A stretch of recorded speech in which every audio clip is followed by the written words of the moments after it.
Welcome back, and now for the news in detail. Iran's Supreme Leader Ayatollah Ali Khamenei has accused the US and Arab states of stoking unrest in Iraq and Lebanon. Khamenei asked Lebanese and Iraqis to unite against foreign designs and ensure stability in their respective countries. Earlier, two main backers of Iraq's Prime Minister, Adil Abdul Mahdi, agreed to remove him from office amid violent protests. Populist Shiite leader Muqtada al-Sadr, who leads Parliament's largest bloc, called on his main political rival Hadi al-Amiri to help remove Mahdi. This comes a day after the military killed 17 anti-government protesters and wounded 1,000 others in Baghdad. The Prime Minister has rejected protesters' calls for an early election. Turkey's President Recep Tayyip Erdogan says Kurdish fighters have not completed their withdrawal from a proposed safe zone in northeast Syria. Speaking in the parliament, Erdogan said Turkey will relaunch its operation if Kurdish fighters don't clear 30 kilometers area on Turkish-Syrian border. Kurdish forces were given nearly 6 days to withdraw from the border area after Russia broke a deal in Sochi last week. Russia said Kurdish fighters have completed their withdrawal after the deadline expired on Tuesday. But Turkey's President Recep Tayyip Erdogan says the withdrawal is still incomplete. He threatened to relaunch Turkey's military offensive if Kurdish fighters don't clear a proposed safe zone. Russia told us 34,000 terrorists left Tel Rifat, Manbij and used of Euphrates with 3,260 heavy weaponry and moved out of the 30-kilometer strip. Even though the information in our hands suggests this has not been succeeded in a full sense, we will give our response to them after our field assessments. President Erdogan says Turkey and Russia will start joint patrols in Syria from Friday. We will initiate joint work in the field with Russians on Friday. We will begin joint patrols. If we see that the members of the terrorist organization have not been moved out of the 30-kilometer strip, or if attacks continue, no matter from where, we reserve our right to carry out our own operation. Bizim elimizdeki bilgiler. Denouncing Congress's approval of US sanctions on Turkey, Erdogan said Ankara will respond to the move. Meanwhile, Russian and Turkish officials have concluded their 3-day talks to chalk out a mechanism to ensure peace in Syria. Defense Minister Hulusi Akar said the sides have reached an agreement with Russia over its concerns regarding northeastern Syria. For more on this, we are joined by our correspondent, Julia Chapman from Moscow. Julia, thank you. First of all, Turkey's President Erdogan says Kurdish fighters have not fully withdrawn from northeastern Syria despite assurances from Russia. Have both the countries discussed the issue in 3-day talks in Ankara? Yes, they certainly have. That's been one of the main subjects up for discussion as the Russian delegation completed its 3-day talks in Ankara. Of course, Russia has been trying to assure Turkey that the YPG fighters, Kurdish fighters that Turkey wants to see cleared from that area, have indeed done so. And Turkey says that it does trust its Russian partners, but it doesn't trust terrorists. That's what we've been hearing from the Turkish Defense Ministry. So they still want to see verification that the Kurdish fighters have been fully removed from that 30-kilometer depth from along the Syrian-Turkish border. And of course, that is all coming against the backdrop of the Syrian Constitutional Committee, which is meeting for the very first time in Geneva today. Last night, the foreign minister of Russia and Turkey and Iran, they all met in Geneva with the UN representative for Syria ahead of that Syrian Constitutional Committee as they are overseeing that process, but they say they are not directly involved. But of course, Russia is very keen to ensure that that all goes ahead as planned and that the situation in northeastern Syria with Turkey's Operation Peace Spring will not interfere in the Constitutional Committee in any way. So, Julia, does it depict a sort of trust deficit between both of these countries? Because Russia had been giving assurances that the Kurdish fighters have already withdrawn from that border zone. But President Erdogan most recently said they haven't.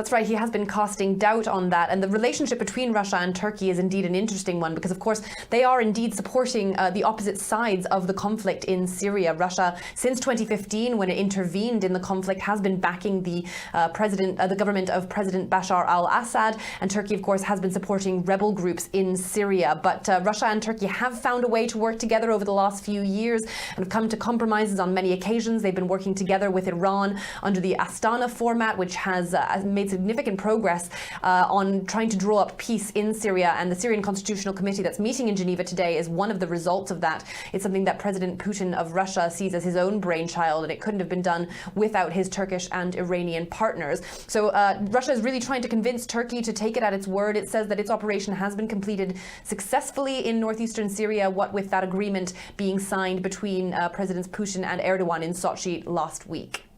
Okay, Julia, President Erdogan said Ankara and Kremlin will begin joint patrols in Syria from Friday. Do you think the Syrian government would let that one happen?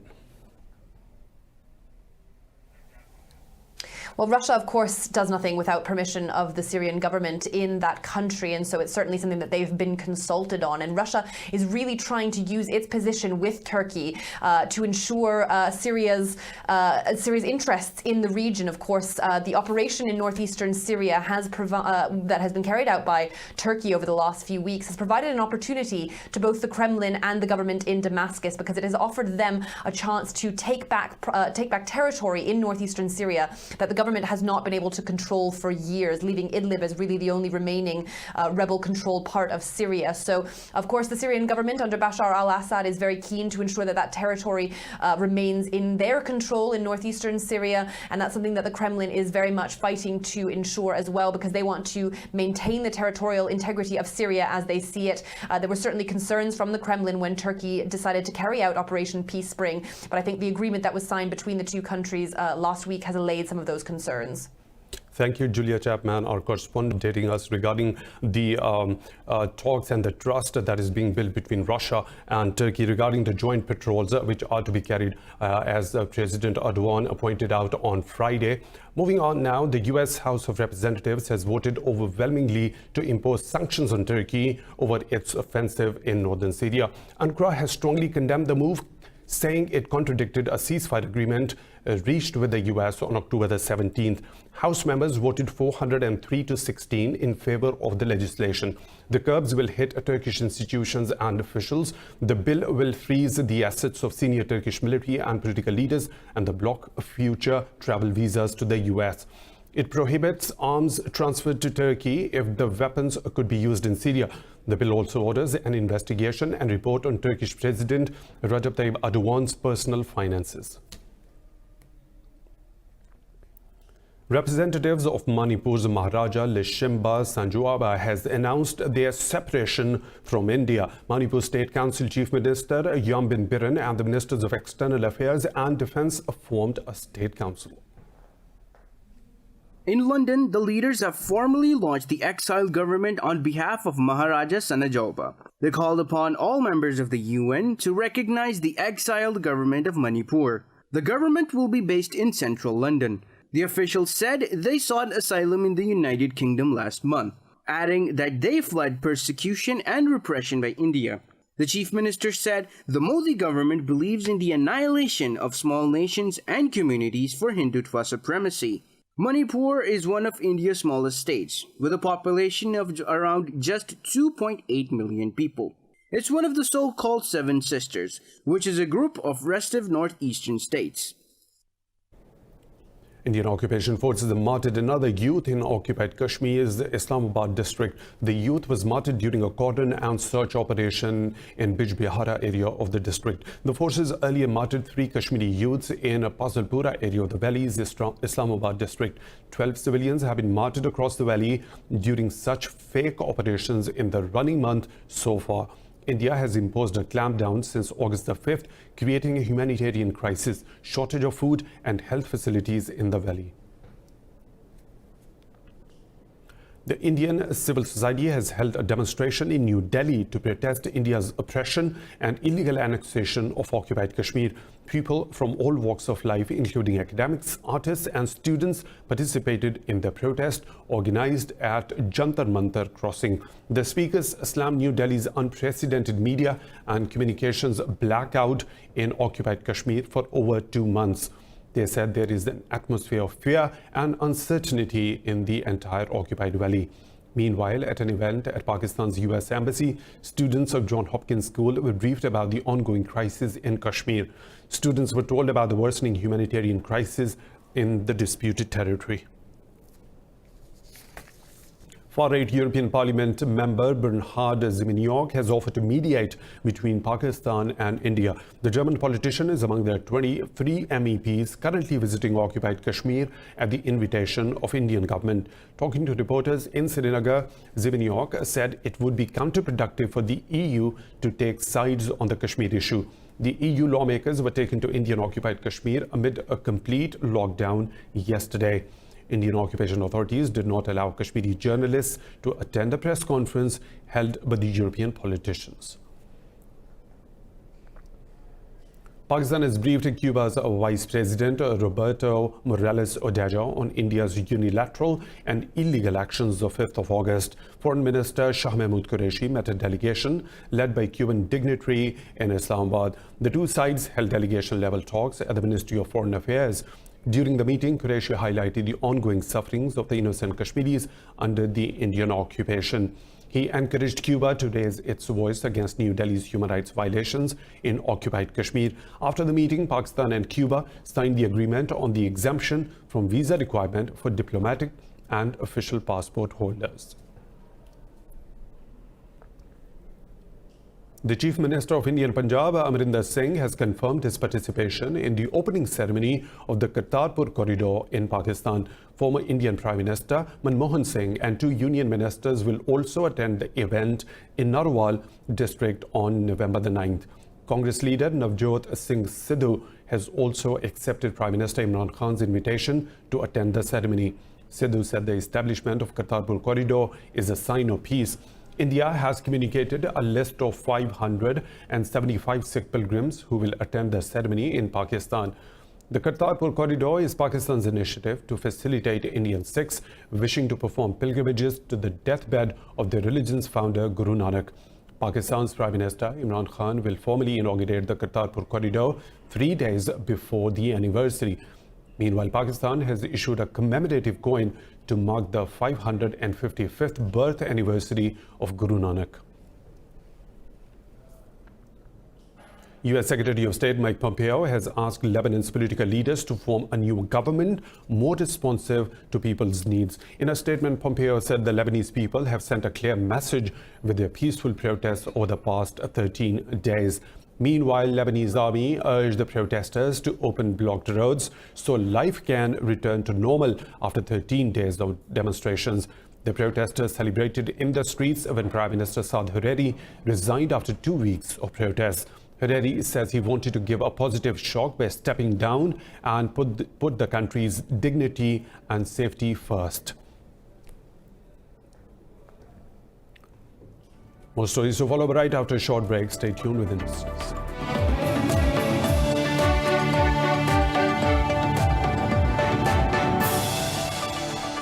Welcome back. The UK's House of Commons has voted to hold a snap general election on December the 12th. MPs backed Prime Minister Boris Johnson's call for the poll after months of Brexit deadlock. Britain's first December election since 1923 was approved by 438 votes to 20.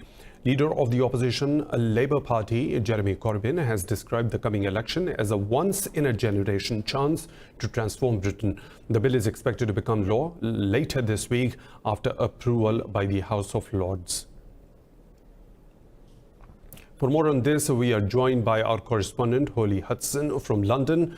Holly, thank you for joining in. First of all, as the UK is ready to hold elections on 12th of December, and Labour leader Jeremy Corbyn has also said that his condition of putting off the table of no Brexit deal was also met as there was an extension given by the EU. So do you think that Prime Minister Boris Johnson would get a fresh mandate for his Brexit deal to leave the European Union? Well, he'll certainly be hoping so. I mean, that was his main reason, really, the whole purpose that he tried so many times for this election, so he can, as he put it, get a new parliament to stop this paralysis and get Brexit done, win that majority that would allow him to push his Brexit deal through Parliament without having to rely on opposition MPs. But there is by no means a guarantee that that is what will happen. This is being billed as the most unpredictable election in Britain for a generation for many reasons. I mean, first, as you mentioned there, this is the first election in December since 1923. So you've got the weather to contend with, Christmas to contend with. Will voters be receptive to MPs knocking on their door when it's dark, cold at that time of year? And those voters are increasingly volatile. We know the electorate is polarised here in Britain over Brexit, and that many actually identify more with Leave or Remain than they do with parties. So party loyalty has waned since Brexit, but that is also not to say that most people won't, or many people won't be fatigued and frustrated with Brexit, whether they'll actually prefer this to be framed on something else like austerity. Then you have the small parties, so the Liberal Democrats, for example, who support Remain, and they want Brexit stopped. And on the flip side of that coin, the Brexit Party, who want a hard Brexit, they may well split the voters. There's already been talk of tactical voting by Remain parties in order to oust Boris Johnson and stop Brexit. And on top of that, you've got the fact that the pollsters really can't predict this. In 2015, they got it wrong when David Cameron won an outright majority. 2017, when Theresa May called an election when she was riding high in the polls, just like Boris Johnson currently is, she returned a minority government. So that's a real possibility still for Boris Johnson. He could do all of this and actually still return a hung parliament. In that case, he'd maybe even have to resign and be the Prime Minister with the shortest premiership in British history. Or he could make history. It's really all to play for here. Okay, the EU has extended the UK's exit deadline to January next year, but the UK can leave the bloc earlier if a deal is agreed by the MPs. So are there any chances that can we see that one happening? There is a possibility that that could happen. The EU have named this as a flextension, so that's definitely what they are urging for. Donald Tusk, the EU Council President, tweeted yesterday goodbye to his British friends, saying that he hopes that this is the last deadline, and urged MPs not to waste time. So a sort of real clear message from the EU there. That's what they're hoping for. But it very much depends on the results of this election. Of course, Boris Johnson, if he gets the majority, if things go his way, then he will push his Brexit agreement through Parliament, hopefully even before, he would say, before the January 2020 deadline. But if there is a change of hands, if the election returns, say, a Labour government or a Liberal Democrat coalition, then we would maybe even see a referendum or even Article 50 revoked. That's what the Liberal Democrats are calling for. And of course, in that sense, in that case, then things would change again, and the timetable would completely reverse, and we'd have to go back to the European Union in that case. But the thing is, for Boris Johnson, he can't predict at all which way this will go. All we do know is that Parliament have decided that they can't get through this impasse themselves. They've had to go back to the people, to the voters, to try and help them out. But to be fair, we don't know even where we'll be at the end of 2019, let alone January 2020 at this point. And then, of course, you've got the future relationship with the EU still to be negotiated. The current deadline on that is December 2020. That could be extended to 2022. So it's worth saying that Brexit, even this is the first phase of Brexit, and it's still very much far from over, whatever results this election brings. Olia, it's our correspondent joining us, and thank you very much. Moving on, in Washington, a member of White House's National Security Council has told Congress he witnessed President Trump and a senior diplomat coercing Ukraine for a favor. Lieutenant Colonel Alexander Windman appeared before the House of Representatives Intelligence Committee despite a ban by the White House. The House committee is conducting an impeachment probe into President Trump's alleged extortion of Ukraine. Colonel Windman said the U.S. ambassador to the EU, Gordon Sondland, had pressured a Ukrainian official during a meeting on July the 10th. He also confirmed President Trump had asked Ukraine's President Zelensky to investigate his rival Joe Biden in return for the release of the U.S. military aid. Israeli forces have arrested 18 Palestinians, including a minor, during raids across the occupied West Bank. The Palestinian Prisoners Society said Israeli forces rounded up 4 Palestinians after ransacking their houses in northwestern Jerusalem. 2 other Palestinians, including a minor, were arrested from eastern Jerusalem, while 5 people were arrested from Hebron. Arrests have also been made in Bethlehem and Ramallah districts. Nearly 6,000 Palestinians are currently languishing in Israeli jails. Italy has allowed 104 people to disembark from a charity ship that rescued them from the Mediterranean Sea. The vessel had spent 11 days at the sea waiting for the authorization. A statement issued by Italy's Interior Ministry says the ship, the Ocean Viking, was authorized to dock in the Sicilian port of Pozzallo. 2 pregnant women and 41 minors were among the rescued migrants on board. The statement said France and Germany have agreed to take in 70 of the migrants rescued last weekend from another vessel. The Ocean Viking picked up the people from an inflatable boat in distress off the Libyan coast on October the 18th. In Valletta last month, France, Germany, and Italy and Malta reached a deal to prevent ships carrying migrants being held up for weeks. WhatsApp has filed a suit against Israeli surveillance firm NSO for sending malware to at least 1,400 mobile phones. The affected users include diplomats, dissidents, journalists, and senior government officials. In a court filing, WhatsApp said the Israeli group used malware to access communications after they were decrypted on target devices. It said NSO created WhatsApp accounts and transmitted the malware over the WhatsApp servers in April and May. The lawsuit has revealed that affected users and mobile numbers from countries including Bahrain, Mexico, and the UAE. WhatsApp says it has sought an injunction banning NSO from using its services. NSO denies the accusations, saying the technology assists law enforcement agencies in fighting terrorism.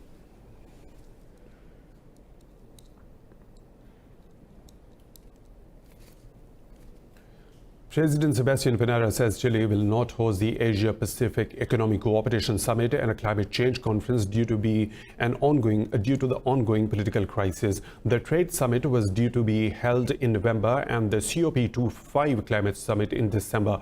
The United States says it is surprised by Chile's decision to cancel the Asia-Pacific Economic Cooperation moot.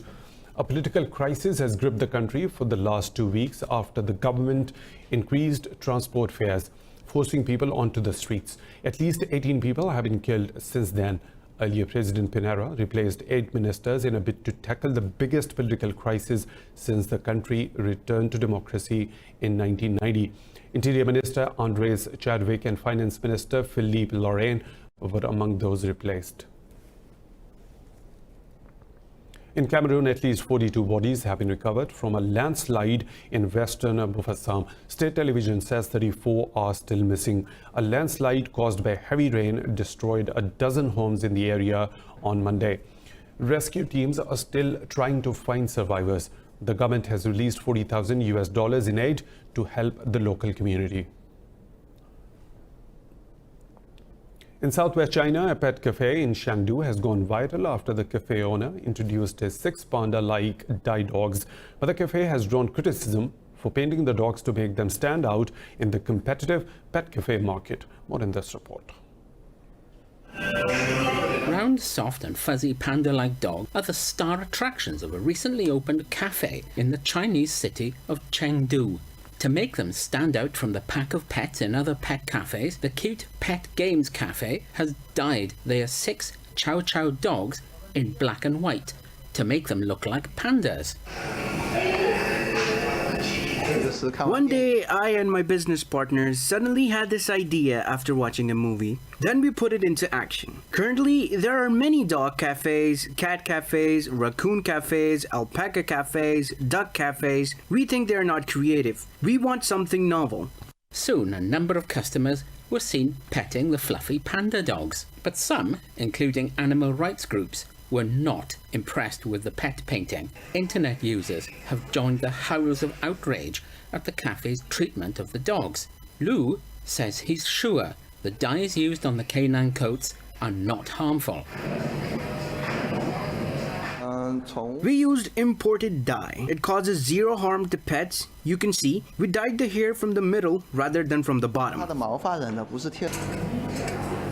The cafe also offers pet bathing, showering, and even a pet dyeing service, charging around $200 per animal. But so far, customers only want to take photos with Lou's dogs.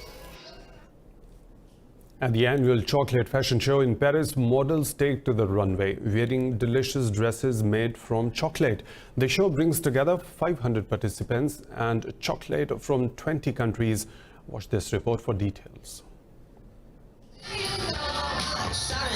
These are no ordinary dresses. They're so special, they're good enough to eat. Dozens of models are wearing these sweet treats on the runway at the Paris Chocolate Fair. Chocolatiers and designers have collaborated on the sugary ensembles, ranging from an Inca warrior outfit to cage skirt containing live doves. Designer Elsa Muse described the level of work which goes into such a dress. I made 2,000 chocolate pearls and I covered them in different textures like crushed cocoa or cocoa powder. Then I pierced all the pearls and threaded elastic through them to make a pattern with different textures. The show featured traditional music and outfits inspired by chocolate-producing countries such as Peru, Ivory Coast, and the Philippines. Miss France 2019, Wayamala Chavez, wore a traditional outfit made by Tahitian chocolate. Visitors also saw chocolate-making demonstrations based on the creation of over 230 sample dresses. I think that this creation is very glamorous, very symbolic, because doves represent peace as well. The dove is peace, and the dove is France. It's freedom. Designers say one of the greatest difficulties was keeping the chocolate secure and ensuring it did not melt. The Paris Chocolate Fair will run until November 3rd. More stories to follow right after a short break. Stay tuned with the listeners.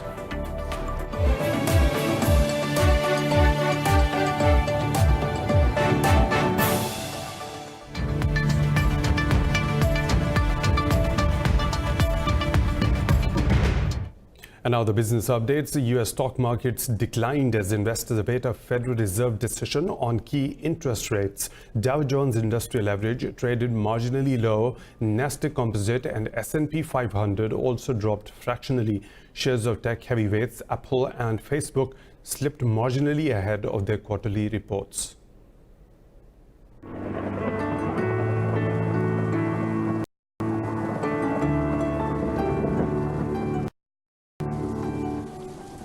Another weather situation from around the globe.